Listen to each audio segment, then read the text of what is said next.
Hola, buenas noches a todos. Vamos a dar inicio a la conferencia.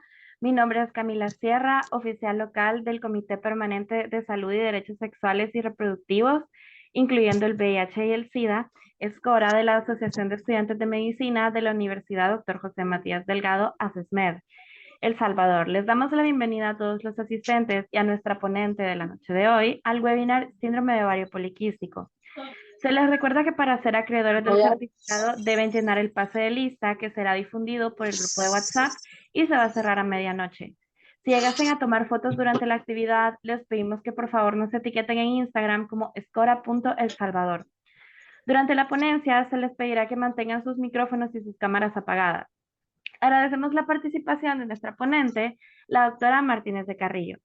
La doctora es graduada de doctorado en medicina en la Universidad Dr. José Matías Delgado, cuenta con una especialidad de ginecología y obstetricia, con un diplomado de ultrasonografía obstétrica y ginecológica, con un certificado de la Sociedad Canadiense de Ginecología y Obstetricia por el curso ALARM y con experiencia en ginecología y obstetricia en el Women's Specialty Center en Dallas, Texas.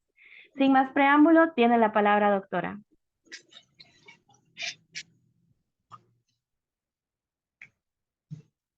Buenas noches. Siempre es un gusto poder estar con ustedes y aportarles un poco sobre el conocimiento. Si tienen dudas, supongo que se van a hacer al final. Si no, pues no hay problema, me pueden interrumpir en cualquier momento. Vamos a empezar entonces. ¿Por qué es importante hablar de síndrome de ovarios poliquísticos? ¿Por qué esta patología se ha vuelto tan importante ahora en nuestros días? Bueno, en primer lugar, porque es una causa de muchas consecuencias que pueden atentar incluso con la vida de la mujer, empezando de la más leve a la más severa. Podemos encontrar que es una de las causas de infertilidad. Sin embargo, quiero que se lleven esto a casa, que síndrome de ovarios poliquísticos no es igual a infertilidad, porque muchas pacientes piensan que por tener síndrome de ovarios poliquísticos no se pueden embarazar y realmente no es así. Hay diferentes fenotipos, ya lo vamos a ver más adelante, y muchas de estas pacientes no necesariamente cursan con infertilidad. Sin embargo, es una de las causas de dificultad para poder tener un embarazo. Es también una causa de síndrome metabólico, hablando de síndrome metabólico como una hiperglicemia, hipertensión arterial, obesidad y resistencia a la insulina. Es también causa de diabetes, específicamente tipo 2, porque vamos a ver que en muchas ocasiones, no en todas las pacientes, hay un componente de hiperinsulinemia y resistencia a la insulina. Es también causa de enfermedad cardiovascular. Se ha visto que muchas de estas pacientes tienen problemas a posterior con algún problema de hipertensión arterial, incluso de patología cardíaca. Es importante que tomemos en cuenta que las mujeres arriba de 40 años y las que entran posteriormente a la menopausia se están muriendo de enfermedad cardiovascular. Es la primera causa de mortalidad en las mujeres postmenopáusicas. Y bueno, decir que es un estado hiperestrogénico y por ende tienen un mayor riesgo que la población normal de presentar carcinoma endometrial y se ha comprobado que en algunos casos también pueden presentar cáncer de mama receptor de estrógenos positivo.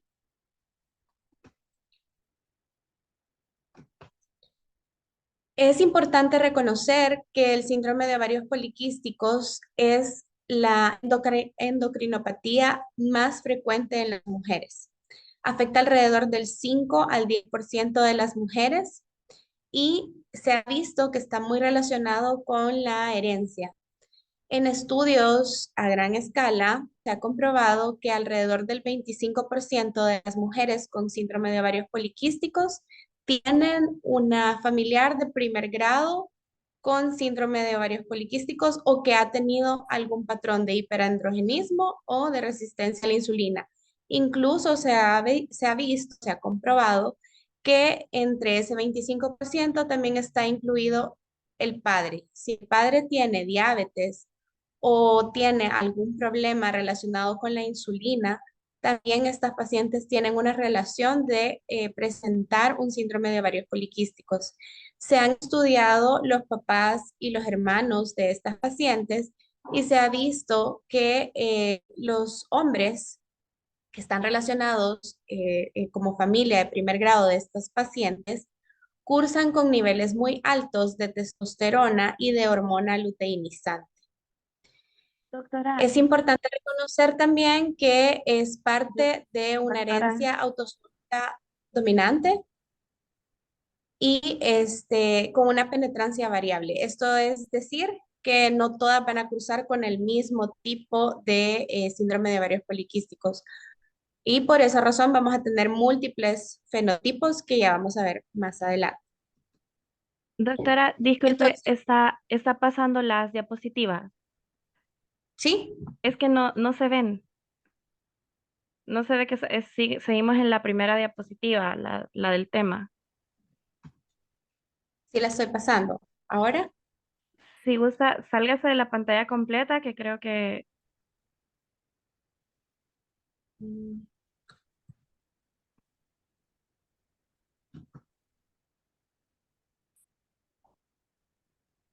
sigue viéndose la primera diapositiva.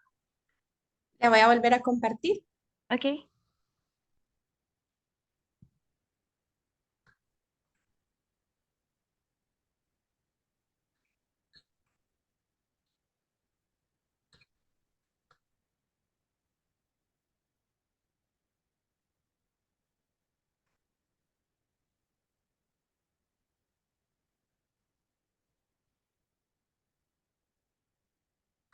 Ahora, No, intente compartir su pantalla completa, no solo PowerPoint. Creo que ahí sí le serviría.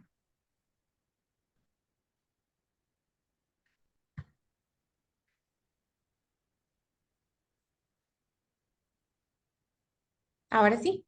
Ahora sí. Sí, doctora. Continúe. Ok, gracias.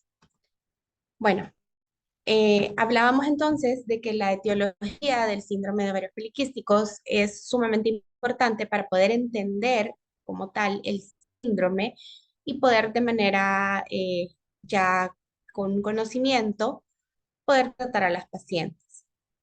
La etiología básicamente es dos pilares importantes. Uno, la genética y dos, el ambiente. No solamente necesitamos tener un síndrome genético para desarrollar el síndrome de ovarios poliquísticos, sino que se necesita un detonante del ambiente. En cuanto hablando de la genética, pues ya habíamos hablado que es una enfermedad autosómica dominante con penetrancia variable, pero también se ha descubierto que alrededor de 13 locis están relacionados con el síndrome de ovarios poliquísticos y también están relacionados algunos genes que tienen que ver con esta problemática, sobre todo a nivel de disfunción ovárica.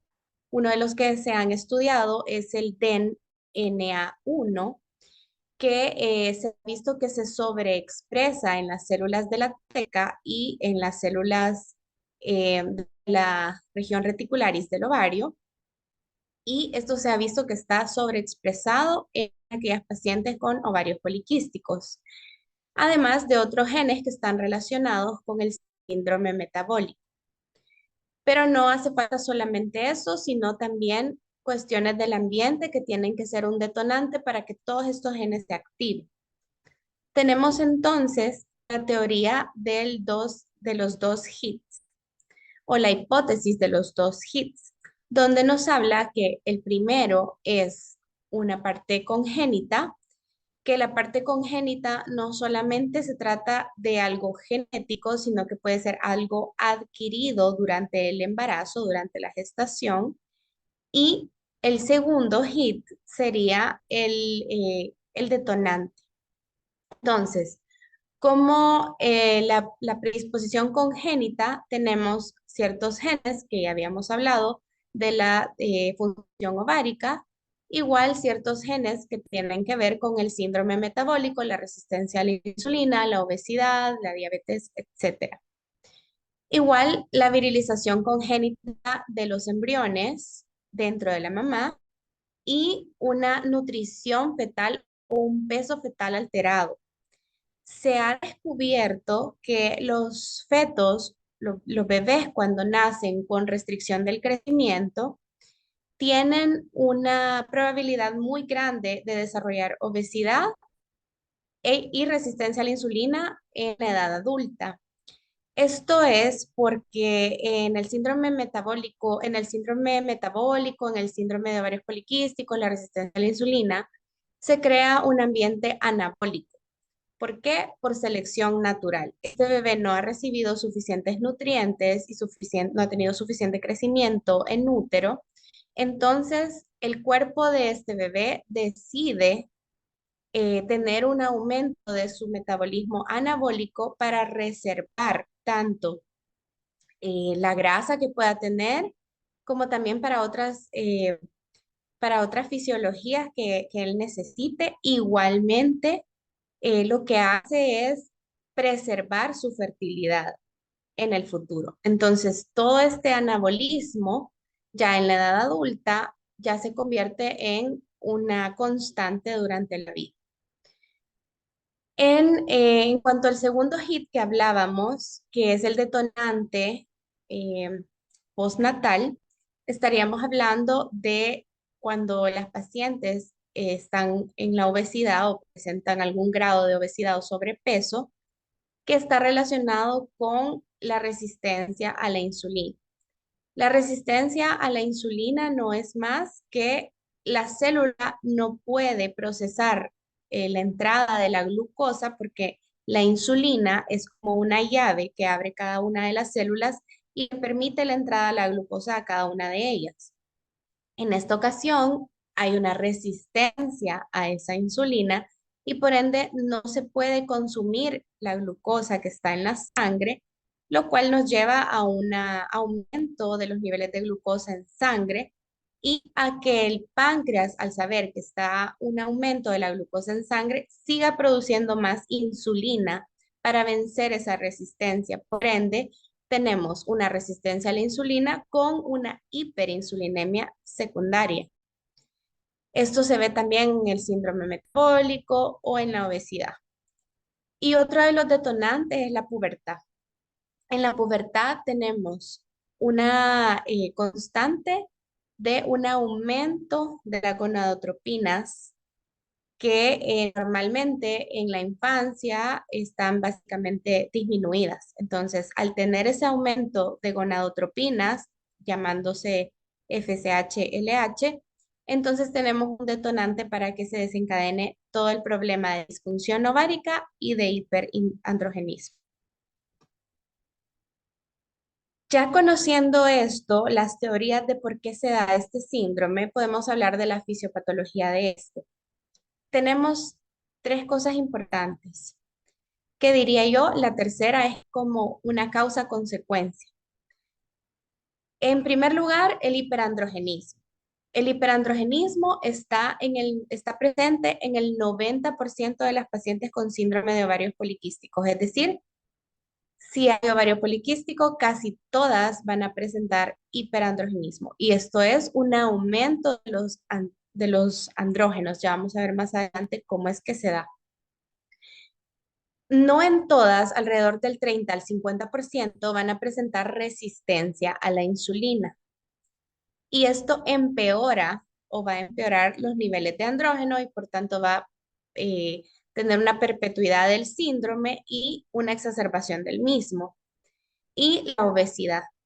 La paciente obesa tiene una mayor resistencia a la insulina y la resistencia a la insulina va a empeorar todo lo que ya mencionamos.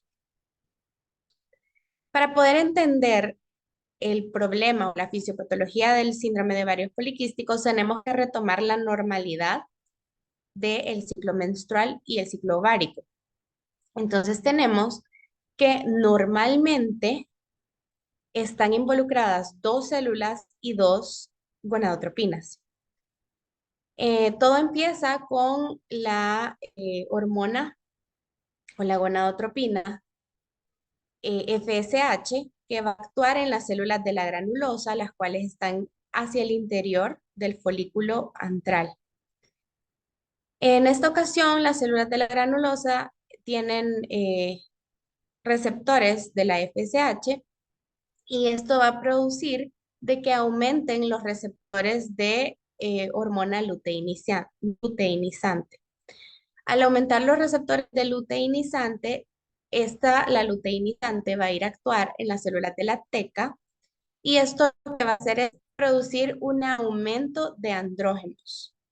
Los andrógenos, a su vez, van a ser el sustrato para la producción de estrógenos a través de la enzima aromatasa que se encuentra en las células de la granulosa. Y a su misma vez va a hacer que los receptores de luteinizante se hagan un poquito más numerosos y de esta manera, una vez ya luteinizadas las células de la granulosa, puedan producir progesterona que ya nos va a llevar a un folículo preovulatorio y al final a la ovulación, que sería básicamente la parte final del ciclo ovárico. Entonces, eso es lo normal que pasa en cada ciclo. Ahora, ¿qué sucede cuando hablamos del síndrome de ovarios poliquísticos? Siempre la pituitaria o la glándula hipófisis va a secretar LH y FSH. Pero en esta ocasión, la LH, al actuar en las células de la teca, va a hacer que se aumente el número de andrógenos. Es decir, no va a formar una cantidad normal, sino que va a formar una cantidad innumerable o una cantidad que supere la capacidad de la aromatasa para producir estrógenos a partir de andrógenos. Entonces, esta cantidad anormal de andrógenos va a ir a actuar hacia las células de la granulosa produciendo anovulación u oligoovulación, perdón. ¿Esto cómo lo hace? Bueno, los andrógenos, además de ser el sustrato para producir estrógenos, también son indispensables para la formación de los folículos primordiales, que son como los primeros que se forman justo después de la menstruación, y de los folículos primarios. Entonces, al tener únicamente folículos primarios o primordiales, no podemos llegar hacia un folículo preovulatorio y por ende a concluir una ovulación. Entonces, estas pacientes tienen ciclos anovulatorios donde no hay menstruación o hay muy pocas menstruaciones al año. De igual manera, la aumentada cantidad de andrógenos va a ir a actuar en la unidad pilosebácea, causando hirsutismo y acné, además de alopecia, que muchas veces se ve con un factor masculino, generalmente es central. Tenemos también la otra parte del síndrome de ovarios poliquísticos, donde ya empieza a actuar también la resistencia a la insulina. Igual, sucede lo mismo que habíamos mencionado con el problema del hiperandrogenismo, pero en esta ocasión la insulina, la resistencia a la insulina, va a ir a aumentar también la capacidad de obesidad, porque acordémonos que es un anabólico perfecto la insulina, y lo que va a hacer es ir a guardar la gran cantidad de grasa que se pueda y de esta manera también va a ir a evitar que se haga una no regularización de las enzimas que producen andrógenos y por eso estas enzimas van a estar mayormente activadas, van a aumentar el número todavía más grande de androgenismo y de esa misma manera también van a producir un aumento precoz de la luteinización de las células de la granulosa y por ende van a evitar también la ovulación. Todo esto perpetúa el ciclo y hace que haya un feedback negativo hacia la hormona FSH. Por ende, no hay una regularización normal del ciclo. La clasificación, una de las más conocidas del síndrome de ovarios poliquísticos, se basa en dónde se están fabricando los andrógenos, porque recordemos que si bien los ovarios producen testosterona y andrógenos, también lo producen en cierta cantidad las glándulas adrenales o suprarrenales. Entonces, la clasificación se basa en eso para poder mejor diagnosticar en dónde se están formando y también para diagnosticar o descartar otro tipo de diagnósticos diferenciales donde también haya un aumento de andrógenos. Entonces, la clasificación es de dos tipos. El síndrome de ovarios poliquísticos típico y el síndrome de ovarios poliquísticos atípico. En el típico estamos seguros que la formación anormal o de gran cantidad de andrógenos se da en el ovario. Entonces vamos a ver aumentada la enzima 17-hidroxiprogesterona. Esta es la encargada de producir andrógenos en las células de la teca. Por ende va a estar alta. Entonces se hacen ciertos tests para que esta hormona responda a la liberación de gonadotropinas y se vea si está más activa o no. Podemos ver entonces que en la forma atípica, esta hormona, esta enzima está normal. Cuando se produce la forma atípica en las glándulas adrenales, entonces la hormona o enzima que vamos a tener elevada es la ACTH. Generalmente en el típico se puede ver un poquito elevada, pero se ve más elevada en el atípico. Y se hace una prueba con dexametasona. Esta dexametasona lo que hace es bloquear la ACTH en condiciones normales y de esa forma vamos a tener una disminución de los niveles de testosterona al bloquear esta hormona. Pero si la producción de hiperandrogenismo está en el ovario, entonces igual los niveles de testosterona se van a mantener aumentados. El más común pues va a ser el típico, el menos común el atípico. En cuanto al diagnóstico, vamos a tener dos pilares fundamentales. Toda aquella mujer que tenga algún signo de disfunción ovárica, llámese oligomenorrea o amenorrea, o que tenga signos de hiperandrogenismo, alopecia, acné y hirsutismo, van a ser candidatas a un estudio de síndrome de ovarios poliquísticos. ¿Por qué? Porque es mejor detectarlo a tiempo que esperar y detectarlo de manera tardía, donde vemos que tiene unas consecuencias que pueden alterar incluso la vida de la paciente. Hablando del diagnóstico, el 50% de las mujeres van a ser asintomáticas. O sea, es un diagnóstico difícil y hasta la fecha hay un montón de criterios que se deben cumplir y todavía hay ciertos vacíos en los mismos. El 50% de las pacientes van a presentar algún tipo de disfunción ovárica, como irregularidad menstrual, resistencia a la insulina, obesidad o aumento de la hormona luteinizante. El 90% de las pacientes, como ya mencionaba, van a presentar hiperandrogenismo, que es casi que la base de la normalidad del síndrome de ovarios poliquísticos. Y del 40 al 85% van a ser obesas o van a tener sobrepeso y cierta cantidad de estas pacientes van a tener algún desorden de comportamiento a la cabeza, depresión y ansiedad.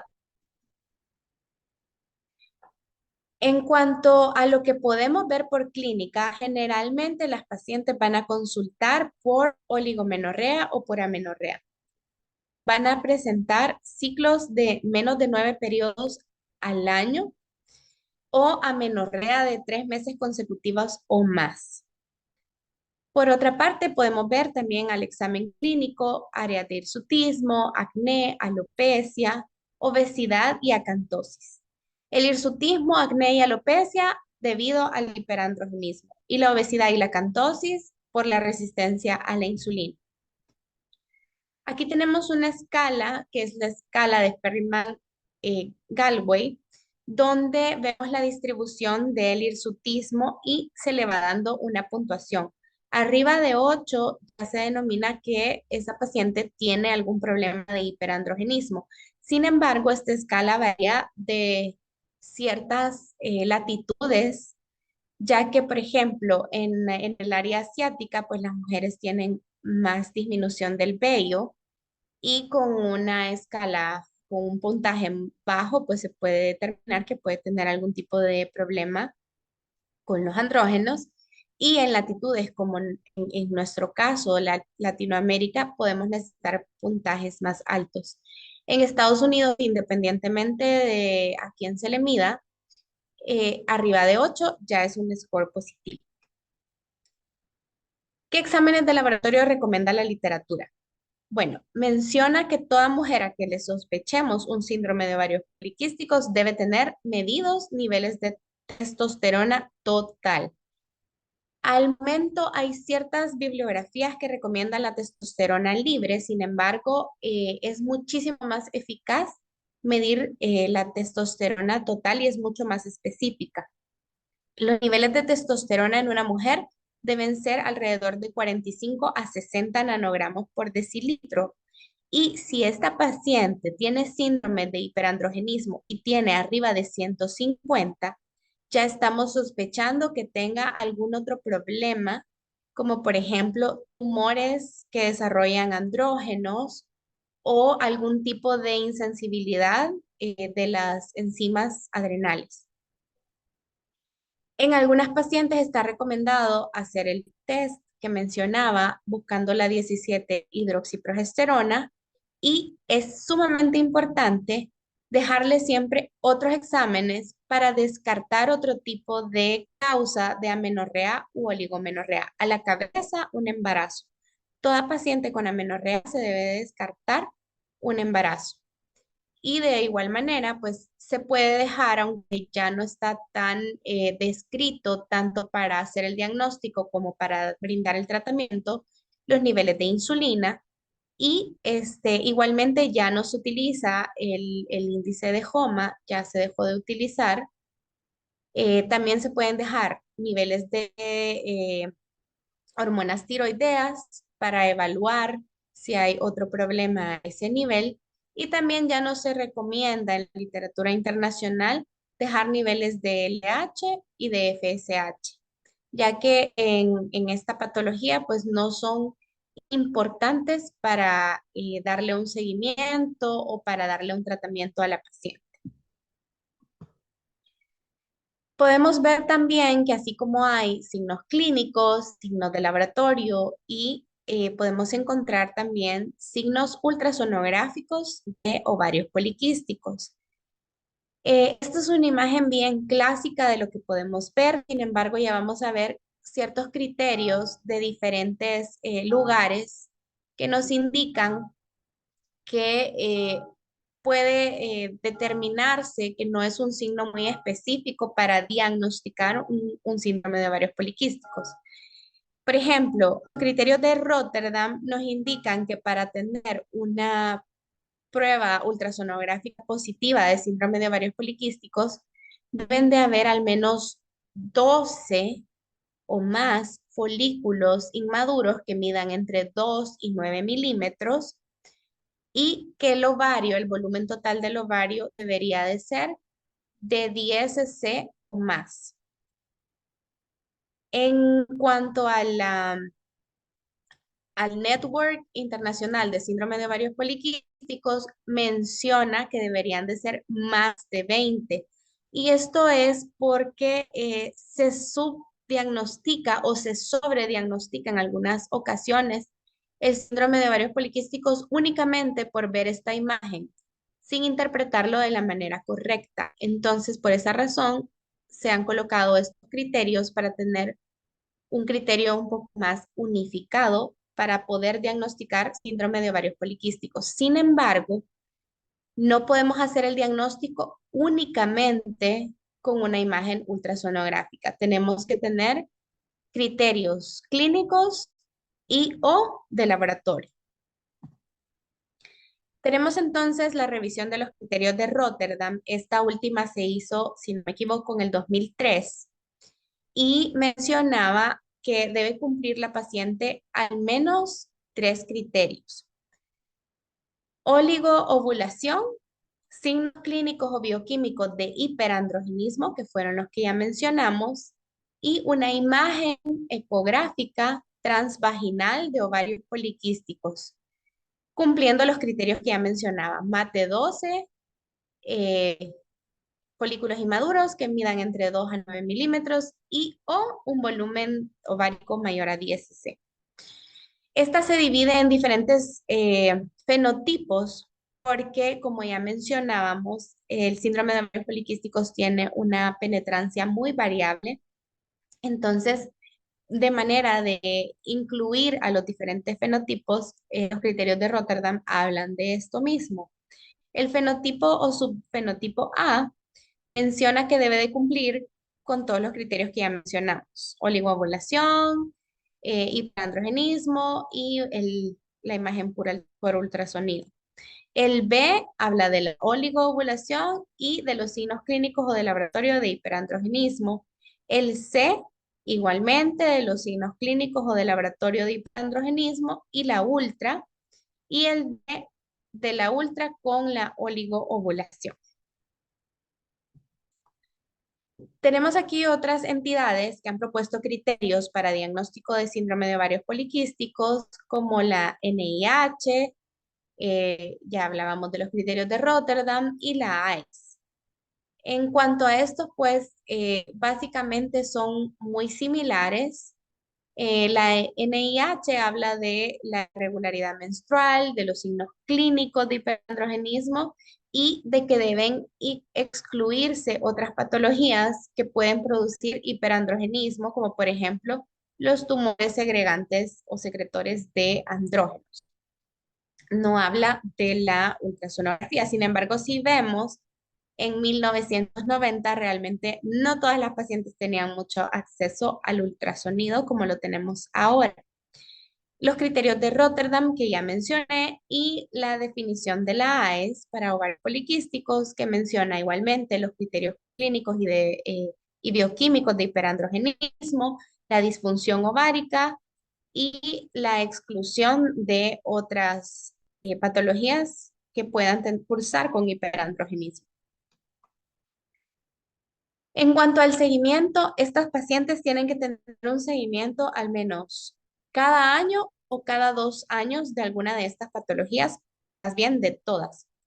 Se debe de estudiar el riesgo cardiovascular de esta paciente, incluso recomiendan medir la circunferencia abdominal, estudiar cómo va desarrollando, si no hay problemas de hipertensión en el futuro, el panel de lípidos y ir midiendo también la glucosa. Se recomienda que esta se haga con curvas de tolerancia de 2 horas, por lo menos una vez al año, para poder estudiar que esta paciente no esté cursando con problemas cardiovasculares.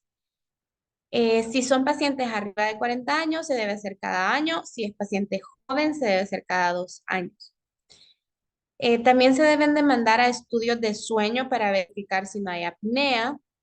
Y algo muy importante, estas pacientes tienen que tener un ultrasonido al menos una vez al año para descartar hiperplasia endometrial. Y de esta manera, pues si se observa que el endometrio se ve crecido por ultrasonido, hacer la biopsia pertinente, ya que recordemos que pues tienen un riesgo más alto de carcinoma endometrioide. También es importante pasarle ciertos tests para descartar depresión o ansiedad. Y si esta paciente tiene algún diagnóstico de eso, pues tratarlo en su momento. Y otra de las cosas importantes es trabajar con la paciente y ver qué es lo que ella quiere. si hay algún deseo de embarazo a corto plazo o si definitivamente ella no tiene por el momento deseo de embarazo y se podría iniciar un tratamiento con anticoncepción. En cuanto al tratamiento, tenemos 4 pilares importantes, objetivos que debemos de ir a tratar.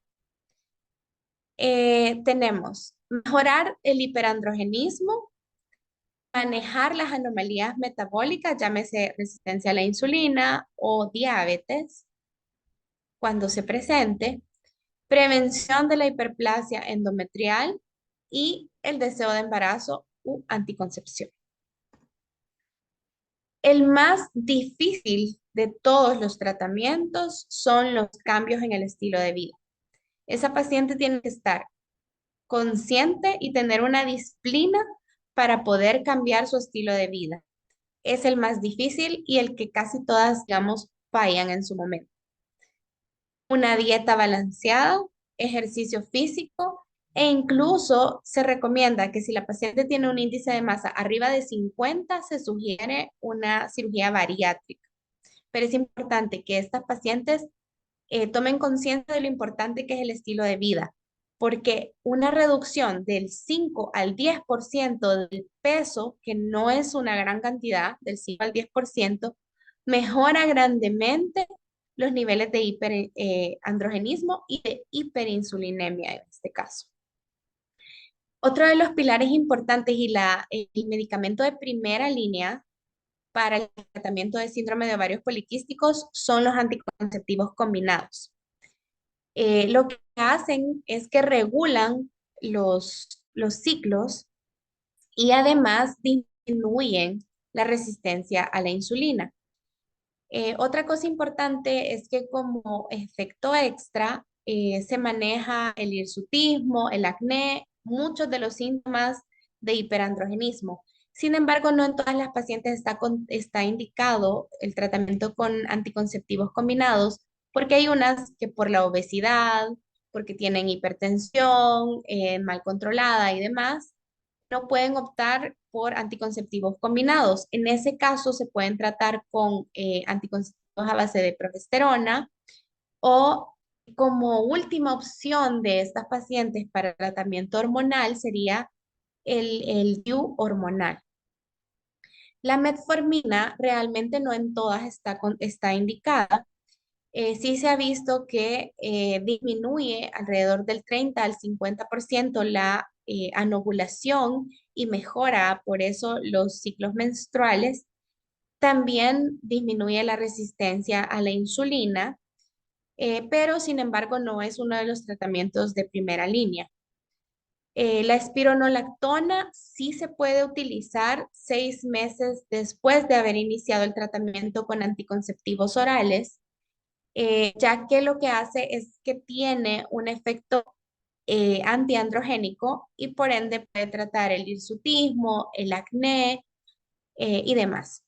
Otra cosa importante es que si la paciente tiene alguna contraindicación para el uso de anticonceptivos combinados y se va a utilizar alguno a base solo de estrógenos, explicarle que este no va a mejorar los síntomas o los signos de hiperandrogenismo como el hirsutismo, el acné y demás. En estas pacientes sí se puede optar por la espironolactona cierto tiempo para poder mejorar este tipo de signos clínicos. En cuanto a la cirugía, específicamente hablando de la videolaparoscopía en síndrome de ovarios poliquísticos, se hace eh, lo que se llama un drill ovárico o diatermia, que lo que se hace es colocar calor a través de un dispositivo monopolar para drenar básicamente los folículos. Realmente esta es como la última opción, incluso en muchas literaturas ya ni siquiera la recomiendan, porque en aquellas pacientes donde se hacía eran aquellas que deseaban un embarazo a futuro Sí se veía que disminuía grandemente el problema de anovulación hasta un 80% y era un tratamiento rápido, pero hoy se opta por en primera línea, ya sea letrozol o clomifen para inducir la ovulación y se ha visto que el efecto y la mejoría es mucho más. Además que se ahorra el riesgo de someter a la paciente a un procedimiento invasivo. Aquí tenemos una tabla de las progesteronas o los progestágenos que se pueden utilizar desde los que tienen más actividad androgénica a los que tienen baja. Normalmente la literatura recomienda que empecemos con los que tienen media, como la norepinefrina y la norepinefrina acetato. Sin embargo, en países desarrollados como Estados Unidos, no tienen algunos otros de actividad baja. Entonces, aquí en nuestro país muchas veces hay combinaciones con progestágenos de actividad androgénica baja y realmente resultan bastante bien para las pacientes, pero la gran mayoría de literatura menciona que deberíamos de empezar con los de media. Aquí un poco de lo que les hablaba de las ventajas y desventajas de la videolaparoscopía para drill versus la inducción ovárica con otro tipo de medicamentos. Entonces menciona igual que aunque sea un tratamiento mínimamente invasivo, igual sometemos a la paciente a anestesia, al riesgo quirúrgico, porque muchas veces estas pacientes tienen ya un síndrome metabólico per se, entonces hay que valorar eso versus un medicamento que puede tener la misma o mayor efectividad. La ventaja, pues también lo que mencionaba, que mejora los ciclos ovulatorios hasta en un 80% y que se ha visto que tienen una mayor incidencia también de un embarazo a corto plazo. Las desventajas, lo que ya mencionaba, todas las complicaciones de someter a una paciente a una cirugía, a un tratamiento invasivo. Además, se ha visto que hacen un poco más de adherencias y muchas veces pueden disminuir la reserva ovárica, que es una cosa importante, porque quieras o no, se daña el tejido ovárico al dar diatermia y disminuye los niveles de AMH. Entonces, cuando la paciente ya desea tener una reserva ovárica buena para un embarazo, a veces se puede disminuir. Y comparado con el drilling, pues los medicamentos pueden tener una eficacia similar y con menos efectos adversos como los que ya mencionaba. Bueno, hasta ahí mi ponencia. No sé si tienen alguna duda por el momento. A continuación pasaremos a la ronda de preguntas. La primera pregunta es, ¿existen cambios en la dieta específicos que se recomiendan a mujeres con síndrome de ovario poliquístico?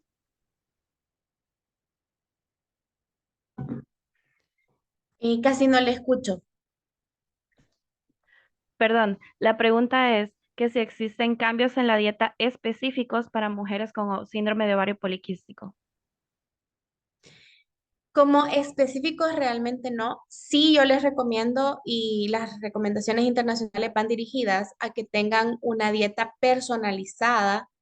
Es importante no tomar ese tipo de dietas que tienen una abstinencia total de carbohidratos. ¿Por qué? Porque estas pacientes tienen un anabolismo aumentado. Entonces, el restringirlas muchas veces completamente de carbohidratos hacen que se empeore un poco más ese metabolismo y se retrase. Entonces, sí se recomienda que tengan una dieta personalizada con una disminución en las grasas, harinas, carbohidratos, pero no una ausencia total y que tengan un seguimiento más cercano, tanto con el ginecólogo como con el nutricionista e incluso el tratamiento va de la mano también con el endocrinólogo, que son tres profesionales que llegamos a tratar a esta paciente. Ok, gracias. La Una pregunta del chat dice, ¿hay alguna conexión de los ovarios poliquísticos con padecer del sistema gastrointestinal? Realmente no, no se ha visto algo que tenga que ver con eso. Sí hay medicamentos, como por ejemplo la metformina, que muchas veces se utiliza, que puede llegar a tener efectos adversos gastrointestinales al disminuir la absorción de carbohidratos a través del intestino. Sin embargo, no hay como una patología como tal. Sí se ha visto en algunas pacientes, pero no es el común denominador, que pueden presentar ovarios poliquísticos y tener problemas de hígado graso. Sin embargo, las recomendaciones mencionan que para las pacientes que presentan hígado graso, no requieren un seguimiento como tal de estar haciéndoles ultrasonido abdominales o de darles algún tratamiento para esto. Simplemente el mejorar la dieta y el ejercicio y la resistencia a la insulina que pudiesen tener estas pacientes mejora también estas patologías. Ok, muchas gracias. La siguiente pregunta es, ¿el tratamiento con anticonceptivos orales por cuánto tiempo es recomendable? La recomendación es hasta que la paciente quiera tener un embarazo, porque el síndrome de ovarios poliquísticos no se cura, simplemente se controla. Y los anticonceptivos son el tratamiento de primera línea para mejorar el problema de anovulación y que a su vez el problema de anovulación y de no ver reglas va a conllevar a un aumento del endometrio y a una predisposición a cáncer de endometrio. Entonces, estas pacientes deberían de estar tomando los anticonceptivos hasta en el momento que ya decidan tener un embarazo Ok, o que gracias. lleguen a la menopausia. Ok, gracias. La siguiente pregunta es, ¿en El Salvador entonces se recomiendan medicamentos con bajo poder sobre los de poder intermedio? ¿Esto es porque en el país no hay medicamentos de poder medio o se debe a otra causa? Bueno, la actividad que mencionaba ahí es actividad eh, antiandrogénica, antiandrogénica, perdón. Entonces, la recomendación internacional es que empecemos con los de actividad media, porque se ha visto que tienen una muy buena mejoría con las pacientes. Sin embargo, no es que esté mal tratarlos con progestágenos de actividad baja. Esto es hablando solo del progestágeno, porque recordemos que los combinados tienen etinilestradiol más un progestágeno que es lo que va variando. Entonces, no es que esté mal tratarlos con ciproterona, por ejemplo, que es una combinación comercial muy común, pero si tenemos a la mano uno de actividad media contra uno de actividad baja, podemos empezar primero con el de actividad media e ir viendo cómo va la evolución de la paciente. Esta paciente se tiene que estar viendo cada cierto tiempo para ver cómo va su actividad, para ver si ha habido progreso con el hiperandrogenismo y demás. Sin embargo, no es que esté mal tratarlos con baja o con media, cualquiera de los dos. Incluso los de alta, como el levonorgestrel, se puede ocupar si la paciente tiene muy mala tolerancia a los demás o en aquellas pacientes que no puedan tomar anticonceptivos combinados. Por ejemplo, el DIU hormonal tiene levonorgestrel y está descrito que se puede utilizar como segunda línea en aquellas pacientes que tienen contraindicación para los anticonceptivos orales combinados. Ok, la siguiente pregunta es, ¿pueden causar los anticonceptivos orales hipertensión? No, no causan hipertensión. Sin embargo, los anticonceptivos orales combinados, es decir, los que tienen estrógeno y progesterona, no se, eh, no se recomiendan en aquellas pacientes que tienen hipertensión descontrolada, porque sí tienen un riesgo mayor de producir trombosis y, lo que es peor, tromboembolismo pulmonar.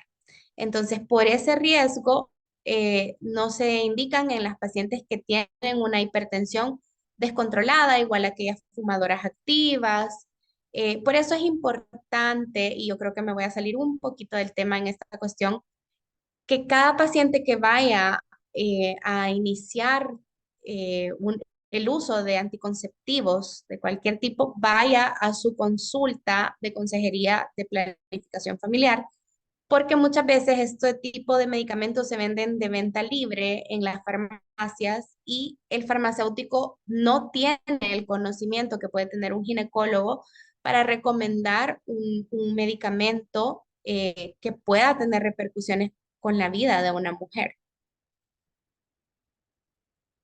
Ok, muchas gracias. Y la última pregunta es, si se revierte la resistencia a la insulina, ¿desaparece el síndrome de ovario poliquístico? ¿La metformina podría afectar de alguna manera como baja de vitaminas?